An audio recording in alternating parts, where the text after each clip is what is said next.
matemático americano Edward Lorenz disse que o bater de asas de uma borboleta na China pode desencadear um tornado no mundo ocidental meses depois. Desde que o mundo se tornou uma aldeia global e desde o desenvolvimento explosivo da economia chinesa, o crescimento global em crédito e do papel do dinheiro quente no sistema financeiro, todas as vibrações chinesas causam muita turbulência. Ou serão mais do que apenas vibrações? Oceans of liquidity, artificial liquidity, I see storms coming. Poderá uma economia chinesa fragilizada, juntamente com a incerteza do que a China realmente pensa e quer, anunciar uma catástrofe global? Poderemos estar a testemunhar as últimas convulsões do velho mundo familiar e o nascimento de uma nova ordem, produto da China? Bijna elke patatzaak in Nederland wordt overgenomen door een Chinees.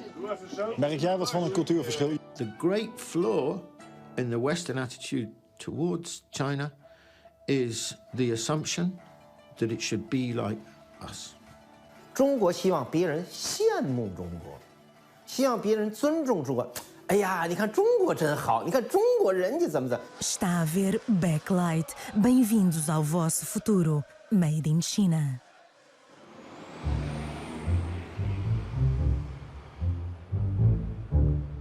No final de 2015, num notável hotel londrino, um novo banco europeu foi apresentado ao mundo. O Banco Asiático de Investimento em Infraestrutura. Este banco foi inicialmente criado para financiar projetos de infraestruturas no Sudeste Asiático. Mas em pouco tempo passou a ser considerado como alternativa à ordem estabelecida pelo Fundo Monetário Internacional e pelo Banco Mundial. Estes controlaram as reservas internacionais do dinheiro durante décadas e moldaram a colaboração económica e desenvolvimento de acordo com os padrões e interesses ocidentais. Para grande irritação dos Estados Unidos da América, a Grã-Bretanha também aderiu a este novo banco chinês. De acordo com o observador na China, Martin Jacques, autor do livro When China Rules the World, isto foi um evento histórico. 2015 has been a historic year for Chinese-UK relations. And it started with a dramatic development that no one really foresaw, which was the decision of the UK to join the Asian Infrastructure Investment Bank. Until that moment, the 21 members were all from Asia. And then suddenly the UK joined, against the opposition of the United States, which had been lobbying hard against countries joining the AIB. Now that is really significant, because it reaches into the heart of the West, into the heart of the Western Alliance. I think what it means is that the rise of China is transforming the geometry of the world. It's unimaginable that in 10 years' time, the international financial system as we know it now will still be intact, because it won't. It will be new, and it will be drawn increasingly gravitationally towards China. O homem responsável por este banco novo é Jin Lin-Quinn, ex-funcionário do Banco Mundial. É muito franco sobre o novo padrão de liderança no sistema internacional financeiro. Over the last 3 decades, we managed to lift 600 million people out of poverty. We do not intend to have China's development experience fully replicated in other developing countries, but we believe this is inspiration. That's why we want to have this back. I think that it's an introduction also of the way in which the Chinese see the transformation of their own society, because their understanding is this, quite simply, that really China was transformed by its economic growth. And crucial to this economic growth was infrastructure, huge investment in infrastructure. And their conception is that this is vital to the transformation of the developing world. I think they have a feel, they have a sense, a priority concerning the developing world, which is quite different from the way the West, the developed world, looks at it. However, we believe to have a new development approach to helping developing countries tackle poverty reduction, environmental protection, improving the livelihood of these people is key. And we would like to have a new development approach. That is why the Chinese leader wants to have this bank. That is why we want to have this bank to be managed by the highest possible international standard. But let me qualify this statement. When we say international best practice, I'm sorry, Martin, this is not the Western standard. The international best practice is not the Western standard. It's a standard Western countries, Asian countries, Latinos, we all work together to create. The international standard incorporates the best of experience, development experience over the last half century. And I'm proud to say China's development is a part of this experience. Maybe I should stop here so that you could have questions for me. Martin Jakes viveu em Hong Kong muitos anos. Durante muito tempo questionou o número de suposições sobre os desenvolvimentos na China que, de acordo com ele, estão incorretas. Chegou o tempo de uma nova interpretação do futuro. This is a different way of thinking too, you see. They know it's not their system. China doesn't bear the same relationship to the international system as the United States. The United States was the architect, the founder, the patron, the landlord. Yeah. Really, China's like the tenant. So the Chinese are not under any illusions about all this. You know, this is a world calibrated by and made in the first instance for the United States and also for Europe, especially historically Western Europe. So I think what their approach is and will be is step by step. If they identify a problem and a need, they will step forward and make a suggestion. They didn't used to step forward because for a long time they just kept quiet because they didn't want to upset the boat. They knew, you know, they didn't want to antagonize unnecessarily, and they were too preoccupied with dragging themselves up by their bootstraps, you know, out of poverty. So that was the Chinese preoccupation. Now they're in a different situation. They can start thinking, well, you know, about the world. You know, that's part of what the Chinese dream is about. What place are we going to occupy in the world? The Chinese president launched a new international bank on Saturday in Beijing that's being seen as a rival to the US-led World Bank. US opposition has failed to deter its allies from signing up to the Asian Infrastructure Investment Bank, including Australia, Britain, Germany and South Korea. The Chinese-inspired or Chinese-led or Chinese-shaped globalization is a new era that is unfolding before it. O Banco Asiático de Investimento em Infraestrutura é parte de uma grande iniciativa chinesa, Um Cinto, Uma Rota. A China está a iniciar e a financiar grandes projetos de infraestruturas, com o objetivo de ligar um crescente número de países com a China no centro, quando a nova Rota da Seda for um facto. Esta nova rede começou com países na Ásia Oriental, mas em breve se expandiu para incluir o Paquistão, o Irão, a Rússia, a Turquia e um número de postos avançados europeus. O porto grego de Pireus é um deles. Em 2015, quando a Grécia entrou efetivamente na bancarrota e a Europa fazia cada vez mais exigências aos gregos, a China viu a sua oportunidade.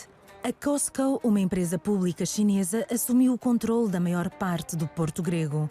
É aqui que os contornos da nova Ordem Mundial Chinesa se tornam visíveis. 不计时。当我们逐步理解到他们的时候，我们就要向他们进行宣传。应该说，我们是从叫做不远万里之外的中国来到希腊，我们怀着有一颗想支持希腊建设、想促进希腊经济发展的一种愿望。 现在对面就是这个比较清闲一点的。我们跟1号码头相比，我们有我们的优势。我刚才所讲的1号码头，他们仍然是制度上的问题。现在的希腊，在某个方面就像中国改革开放前一样，要让我们希腊的这些员工感觉到我们中原人的一种正气，叫做正能量啊。所以我们的一言一行，我们体现了我们中国人的风范。Very good. Keep some there. Okay. Finish. There is a presumption that we are the model for everyone else, that everyone else should be like us. There is an assumption that as they develop and they modernize, they westernize. And of course, there is an element of truth in that. But the assumption that modernity only comes in one size and one form and it's a Western form is deeply flawed. It is wrong. We have been able to assume for the last 200 years that the world's furniture is ours. Why do so many people speak English? Why is the dollar, you know, or before that the pound, the world's currency? Why are the global institutions our institutions? IMF, World Bank. It's been our world, we've owned it. And we won't anymore. So the world is becoming, I don't need to say we will anymore, is becoming less and less Western and less, therefore, familiar to us. So we have to make a big shift in the way we think. We have to develop a new kind of respect for the other, for other cultures, for other ways of doing things. This is going to be very difficult.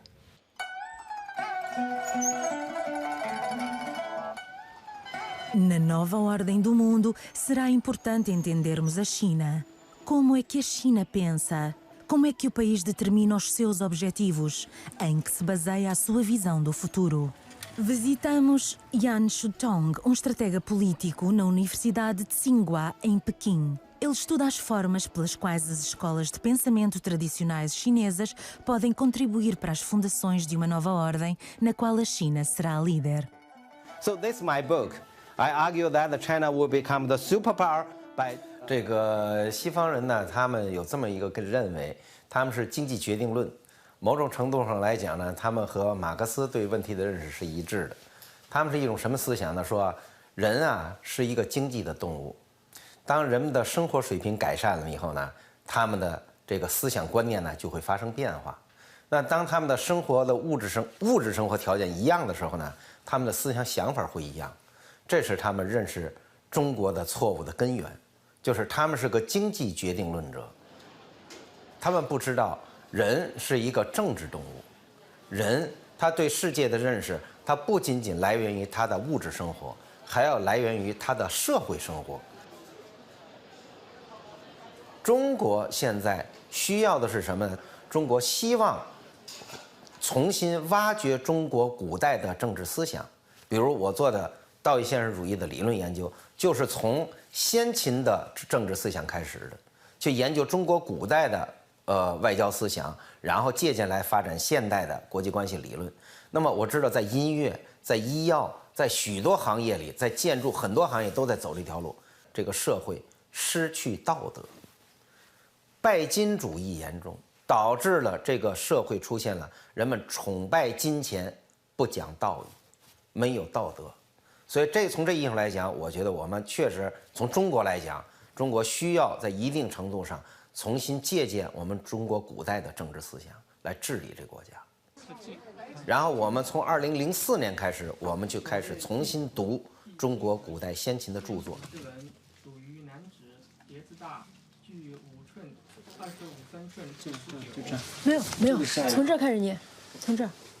他是强调，在这一段里面就说要这个，治理国家一定要这个学这个，而且对这个统治者来说要学这个。哦，对于个人来讲，对个人他没这个要求。那他人你看这个都是对不知道君子来说。那人不学不知道。我觉得这个都是对君子的要求，而且这一点我觉得也是这个古今不同的，就是所谓上智与下愚不移，就是有一部分人永远是下愚，但是对于这些人，这个要管理他们，这个没有说这些下愚这个也要学的。之前的那种呢，就是都希望中国强大，强大到什么程度呢？就是用我们自己话，强大到我们的汉唐盛世。那么那个时候呢，中国不仅仅是它的自个儿经济水平，它的 GDP 的规模在世界上第一，而且它文化在世界上占有最优先的地位。所以当时呢，和周边国家进行贸易，取得了这个关系也有很好的发展，和周边国家关系也比较好。我的想法就是说，中国希望的中国梦，就是说要恢复中国当年曾经拥有的那种国际社会受人尊重的地位。一个世界能否向正确的方向发展，取决于这个领导国、这个主导国能否给世界提供一个正确的方向，然后促进他们向前发展。所以这样呢，就是说，如果把它说到我们生活里边更简单一句话，叫做“兵熊熊一个，将熊熊一窝”。也就是说，中国需要一个正确的、有能。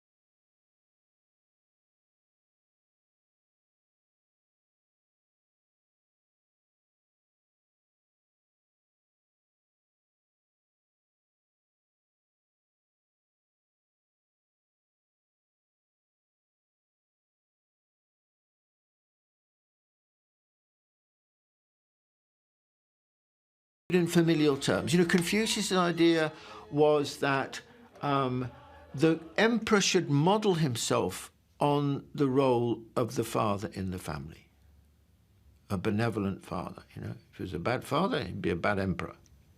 And so the Chinese view the state as ordinary people view the state as quite paternalistic, but also in a sort of familial way.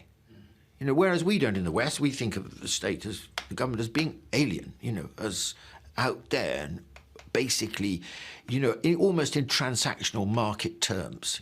It either delivers or it doesn't deliver. And I think that, the Confucian values are absolutely fundamental to the way in which Chinese society works. Think of 2,000 years ago. This is a very, very long tradition. Então, inspirando-se nas ambições futebolísticas do pai ou dos grandes líderes, há milhares de empresários chineses prontos a conquistar essa ambição. Um deles é Wang Hui, investidor e dono de uma empresa de marketing desportivo com 300 milhões de adeptos de futebol. Rapidamente se tornou o dono do ADO Den Haag, um clube de futebol da Primeira Liga holandesa. E desde o início que tinha grandes planos. 如果说有一天的话呢，在提到国际上呢，在提到荷兰足球的时候，首先想到的是提到的是荷甲，是荷甲当中的是提到我们海牙，提到的阿斗，那我想我们就。No entanto, ano mais tarde, o entusiasmo desapareceu.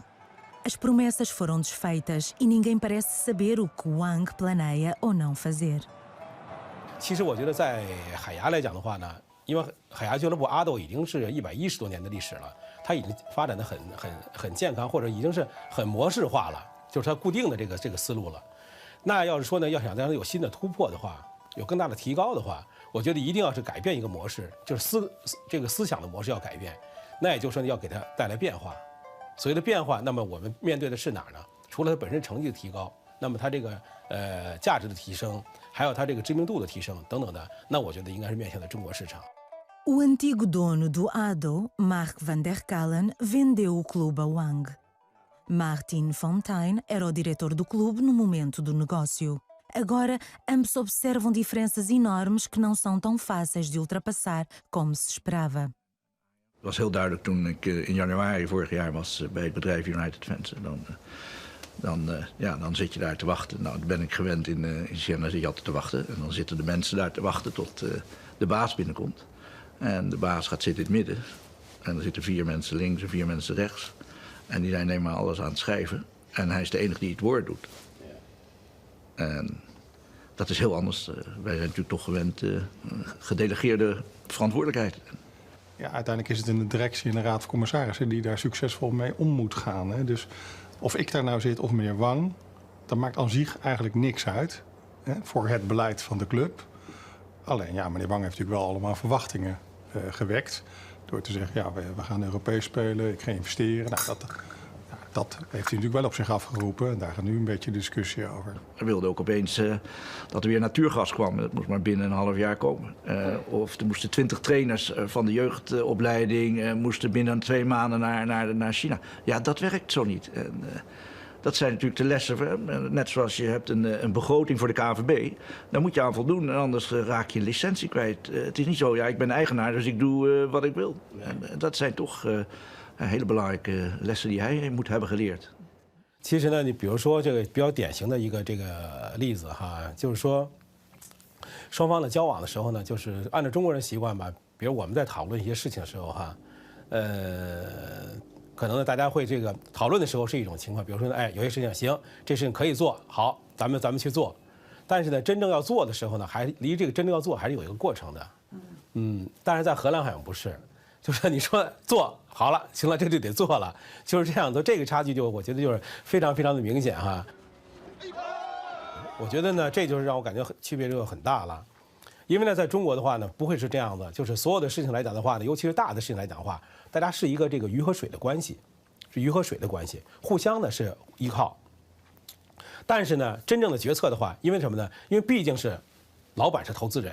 Het is een complexe situatie als jij door een vreemde geldschieter in een andere cultuur een club gaat runnen. Een voetbalclub. Want wij doen zaken met 456 Chinese bedrijven in Nederland. Kruidvat is in Chinese handen. Meneer Li Ka-shing die zal zich nooit met het kruidvat bemoeien. Ik bedoel, daar zit Nederlands management. En zo hoort het ook. Je moet je aanpassen aan de cultuur. Mag ik toen nog voorgooien? Ik had zelf ook wel het idee, toen we de transactie aangingen, dat Wang veel internationaler is dan een Chinees. En ik denk ook eigenlijk dat hij dat wel is. Want zijn vrouw, heb ik begrepen, dacht ik, ze hebben lang in Canada gewoond, gestudeerd. En dus ja, het is ook wel, ze doen zich af en toe ook wel een beetje naïef voor. Ja. Terwijl ze veel beter weten hoe de wereld in elkaar zit misschien dan wij denken. Ja, dat is interessant, want dan is er een andere agenda. Nou ja, Maarten gaf daar net wat over aan. Hè. Kijk, toen we de gesprekken voerden, dachten we in eerste instantie, we hebben met meneer Wang te maken als directeur van United Fence. En in onze cultuur is het daarmee ook eigenlijk klaar.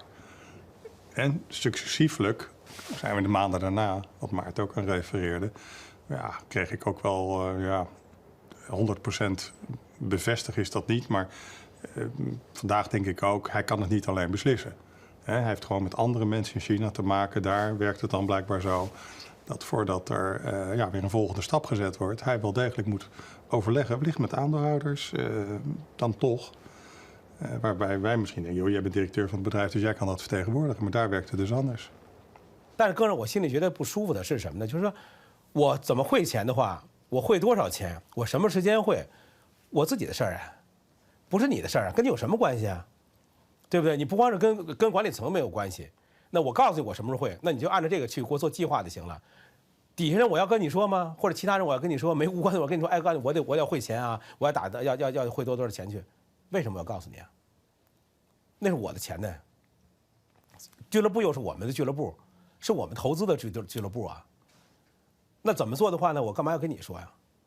所以我觉得这就很奇怪，这就又是一个文化差异的问题。在中国的话，没有人这个 care 你这些东西的，没有任何东西，就是你去管这个的，你还倒是那什么了。你不能到外面去说你老板不好。bijna elke patatzaak in Nederland wordt overgenomen door een Chinees. Merk jij wat van een cultuurverschil? Je kan nog steeds je patatje oorlog kopen.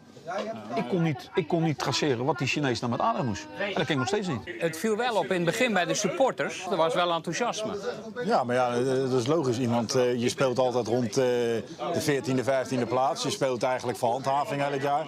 En dan komt er iemand binnen en die zegt van... wij gaan binnen 3 jaar gaan we die linkerkant bestormen en dan gaan we Europees voetbal halen. Ja, nou ja, dan als supporters zijn, dan word je daar vrolijk van. We hebben hem heel lang de hand boven het hoofd gehouden.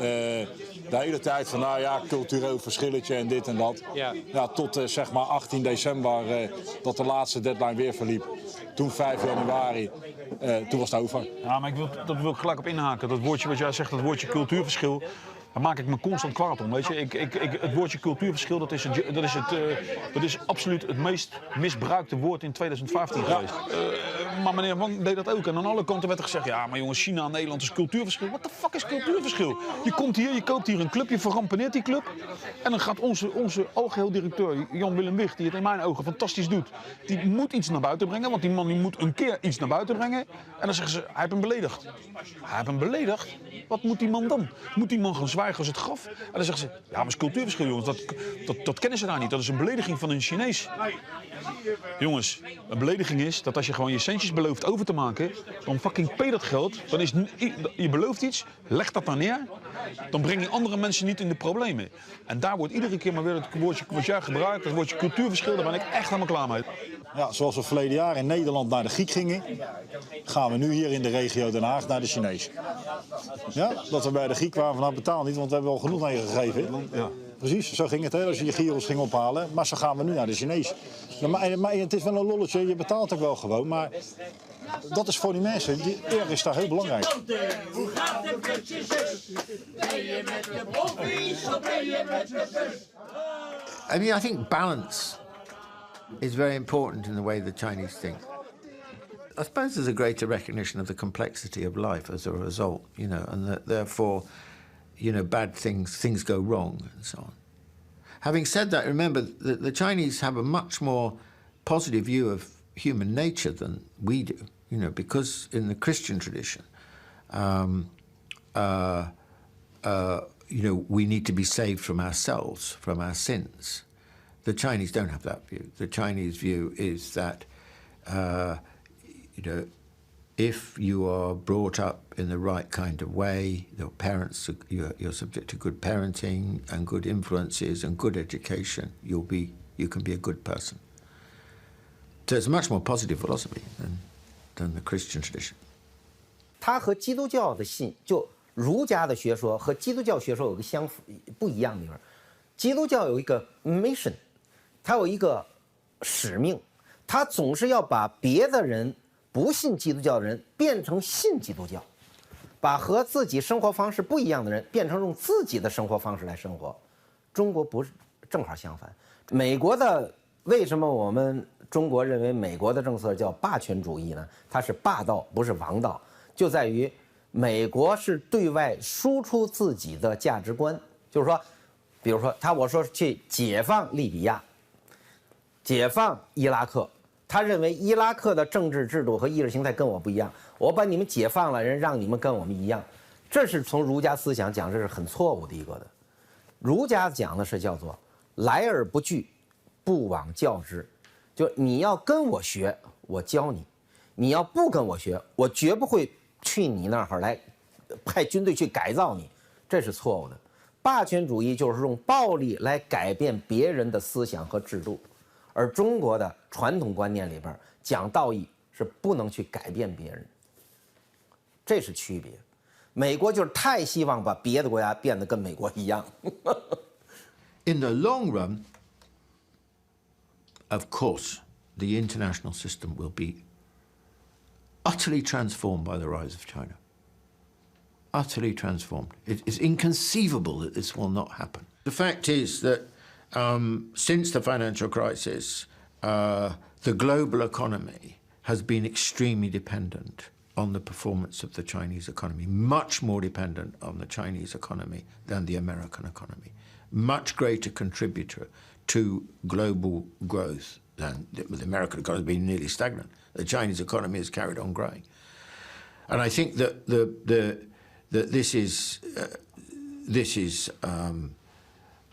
sort of in some way recognized now by the reaction, the concern in the West about the health of the Chinese economy. Há sem dúvida preocupação. Depois de décadas de crescimento quase alucinante, a atmosfera mudou no fim do verão de 2015. De forma totalmente inesperada, o Banco Central Chinês anunciou a desvalorização da moeda chinesa, o RMB. Até esse momento, estava fixado ao dólar. Agora as pessoas perderam a fé na sustentabilidade da economia global, o que causou pânico na bolsa e nos mercados monetários. Antes da crise financeira de 2008, o investidor Jim Rogers mudou para Singapura para estar perto das Montanhas Douradas da China. Na sua opinião, quais seriam as consequências de uma crise chinesa? The Chinese currency has been the strongest currency in the world for the past 10 years. Now, China has its own problems, too. In 2008, when the world had a problem, China had huge amounts of money saved up for a rainy day. It started raining, they started spending. But now China, too, has debt. China's built up a fair amount of debt here in the past 8 years, which they never had before for historic reasons. So China's going to be in more difficulty this time around than before. Okay. So what caused this debt of China? Well, partly when the world got into trouble and the Chinese government started spending money, they encouraged all the provinces and companies to spend money as well. And so they went out and started borrowing money. That now there's a market in China for lending, much more than it ever was before, at the banks and outside the banks. We are facing worse times than we had in 2008 because the debt is so much higher now, and the money printing has been staggering since then. The central bank in the United States in 2008 had a balance sheet of $800 million US. Now it has nearly $5 trillion. It's gone up over 500%, 600% in those 7 or 8 years. That is a lot of debt. The U.S. government debt is up by trillions since then. Europe, you talk about austerity. No country in Europe has lower debt now than it had in 2008 or even last year. Every European country has higher debt this year than last year, and next year the debt's going to be higher again. So no, we've got staggering amounts of debt now. Staggering amounts of money have been printed. It's going to be worse next time around. Be worried. And so we don't have China to save us this time. Well, China is in better shape than most of us, but China, too, has debt now. China's built up its own debt. Nothing like the U.S., nothing like some of the European countries, nothing like Great Britain, but China, too, has debt now. I don't like it. You shouldn't like it. I don't like it either. Let me say again, you should be knowledgeable, you should be worried, and you should be prepared. I don't like it at all. You know, I'd like to just be able to look out the window and say, oh, things are great. I don't have to think and worry about anything. But now I look out the window and I see artificial oceans of liquidity, artificial liquidity. I see storms coming.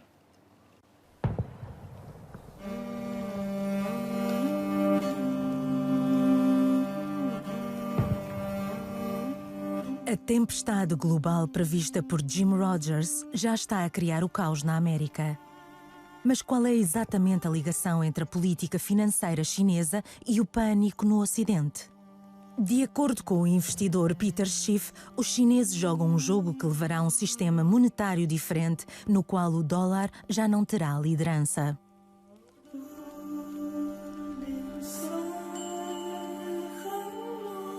I don't think it was the Chinese devaluation that caused it. In fact, markets were falling before the Chinese did that. It is why they did it. It's because the world is bracing for higher interest rates in the United States and for the strong dollar to continue to strengthen. And that's what put all the pressure on the Chinese currency, because the Chinese RMB has been rising in value along with the dollar relative to all of the currencies of its trading partners. And so the Chinese are now trying to allow their currency to trade more freely with other currencies instead of being rigidly fixed to the dollar. Peter Schiff pensa que a América irá atribuir as culpas dos seus próprios problemas económicos à China. Prevê uma batalha entre duas superpotências económicas, na qual está em jogo a supremacia da moeda. Well, I think the Chinese realize the extent to which the United States is in trouble. I mean, they have to. And the question is, how do the Chinese go about preparing for it? I mean, it's always puzzled me that the Chinese would have enabled this to go on for so long. I mean, look how many dollars they've accumulated. I mean, we owe them trillions. And obviously, that can't go on forever. And it's only going on now because people haven't come to that conclusion. They still think America is good for its debts. When they figure out that it's not, it's a game changer. And I think the dollar is ultimately going to collapse. And when that happens, the Chinese RMB is going to take off. I think this is a head fake move with the Chinese currency going down. The real move is going to be upwards. And, you know, this is a two-edged sword. Yes, the Chinese are allowing their currency to fall now, but that means they're preparing to allow it to rise once the dollar turns direction. And if the Chinese are no longer there to prop up the dollar, the next time it falls, it's not going to stop. And that's imminent. Yes, and I think the Chinese understand this, and I think the Chinese are preparing for a post-U.S. dollar reserve currency world. I think that's one of the reasons that they've been buying up so much gold. You know, the Chinese are the world's largest producers of gold, but they don't export any of it. They actually import gold. And I think the government has been less than honest about how much gold they actually own, because I don't think they want the markets to realize how large their appetite is. And I do believe that over the last few years, as so many speculators have been selling gold on the anticipation of this strong dollar and rising interest rates, I think the Chinese have been quietly buying. Well, I think that's going to be a positive development. I think the monetary system we have now does not work. I mean, you can't really have a monetary system without money, and that's what we have. We just have a little piece of paper, but there's no intrinsic value there. I mean, gold is money because gold is a commodity. I mean, money needs to be a commodity. It has to have value. It can't just be a piece of paper that governments can create out of thin air because there's no limit to how much they can create. And you have no idea what the supply is going to be in the future. So I think the sooner we can get off the system that we're on now, the better. The international financial system is now in many ways very flawed. We know that, and we know it's unstable, and we know we could hit another financial crisis, and we know it's far too dependent on the dollar as a reserve currency and so on. New institutions will arise according to circumstances, because ultimately it's about what the global economy requires, what it needs, what kind of financial reform is appropriate. The IMF and the World Bank will be increasingly marginal. The AIIB has more capital than the World Bank. Yeah, and they're a startup. Or they're a startup, yeah. So the US and Japan have stayed out so far. What do you think about that? Have they been very foolish? I'm sorry, you should pick your words more carefully. No, that's your job, not mine. No, I never said they are foolish. I understand it might be difficult for some countries, for whatever reason, to make a decision to join. So my idea is very clear. The door keeps open for any country to join as long as they accept the Articles of Agreement, which was worked out by the 57 founding members.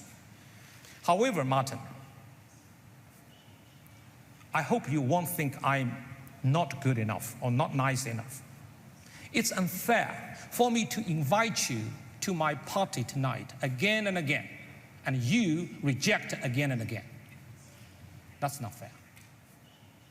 中国提出要改革 IMF 这个机构，中国要求增加在国际货币基金中间的这个投票权，中国要求人民币加入 SDR 这个特别提款权，结果呢遭到了美国的抵制，所以他不让中国进行这些金融改革，中国没有办法，只好设立一些个金融机构，是金砖银行、亚投行 AIIB， 然后什么这个上合组织银行，然后和中国和东欧的这个合作基金，是因为中国想加入的那个国际体系的机构里边进行改革的时候，被美国阻止了，中国没办法，只好重新再建立。简单的讲 ，AIB 的名称是什么呀？叫亚洲基础设施投资银行。一开始这个建议就没有超越这个地区，就是说在东亚地区搞基础设施。它怎么变成一个全球性机构呢？是因为英国、德国、法国、澳大利亚、加拿大，是因为他们的加入，它变成了一个全球性的。这不是中国要让它变成这样，是这些国家把它变成全球性的。然后又说是中国要搞全球的。So you just said they are preparing for a post-dollar monetary system. What is that going to look like, and what is China's interest? I think the Chinese would have been better off had they not made this mistake, had they not pegged their currency to the dollar, and had they simply allowed their currency to appreciate. And there's no reason for the dollar to be the reserve currency. In fact, the dollar being the reserve currency is a source of financial instability throughout the world, because the entire world is forced to support the United States. And it's a very expensive habit. And the fact that the dollar is so overvalued distorts decisions, it distorts capital flows, and as I said, it is the main source of financial problems and instability throughout the world. I mean, in order for China to keep its relationship with the dollar, they had to keep expanding their own money supply. They had to keep interest rates too low. They had to keep printing money. So all of this distorts the economy. But the main difference between China and the United States is China's economy is still viable. China has an enormous industrial capacity. China has all sorts of production.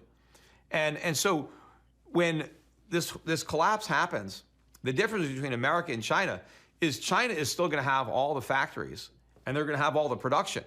What's going to change is their consumers. Chinese citizens are going to have all the goods that these factories produce. America is going to have to go without that. We're just going to have the money we print. But what good is that? I mean, money doesn't have any value if you can't buy anything with it. The sooner the world gets off this dollar standard, the better off the world is going to be. E então passaremos à inevitável Ordem Mundial Chinesa. Uma ordem com contornos definidos. Em vez de reforçar a supremacia, ganha-se admiração e todos quererão ser como nós. 那中国安排什么呢？中国希望别人羡慕中国，希望别人尊重中国。哎呀，你看中国真好，你看中国人家怎么的？中国希望被别人尊重，被别人羡慕，被别人欣赏。他只不过就是西方比中国强大，他认为西方比我们文明。当他比别人强大的时候，他又调过来说：“你看我比你文明。”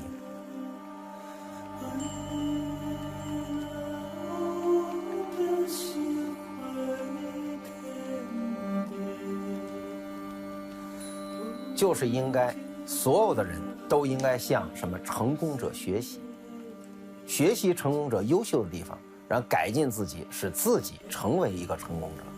欧洲现在面临的问题就在这儿，如果欧洲继续认为自己是世界上最优秀的，而不看到自己欧洲现在开始走向衰落，那么欧洲只会衰落速度更快，而不会逆转。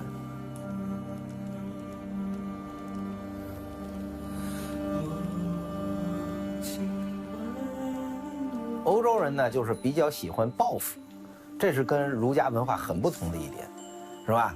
就是特别就是我要报复，我要用军事手段要报仇，就是报仇的心理在欧洲文化中间比中国文化中间有严重的多，是吧？欧洲的这个莎士比亚写的那些剧里很多都是复仇剧，欧洲的很多小说都是复仇的小说，是吧？什么基督山伯爵的那些小说，就是复仇是人一种天生的一种心理，而中国传统文化是说这种复仇的心理应该得到压制，所以就如果你说中国对欧洲有什么借鉴，就中国就说欧洲不要有太强烈的报仇心理。China historically has had and culturally very different way of looking at its relationship with the world. I think what we'll see is a world in which China exercises far more economic power than the United States ever has, even at its peak. But it won't be a political. It won't interfere in the governance of other countries in the way in which the Western tradition has. And that era that we've lived through has been, in my view, an extremely authoritarian and undemocratic world system. And the great change that's happening now is that with the rise of the developing world, where 85% of the world's population lives, they increasingly are being enfranchised, acquiring a voice, acquiring a say in the future of the world. So in a rough and ready way, this is something to be hugely embraced. We are moving towards a world which is no longer essentially ruled by a tiny minority of human population, as increasingly the majority of the world's population will be, as it were, in some way or other, running it. 火车已经进车站，我的心里有悲伤，汽笛声音已渐渐响，心爱。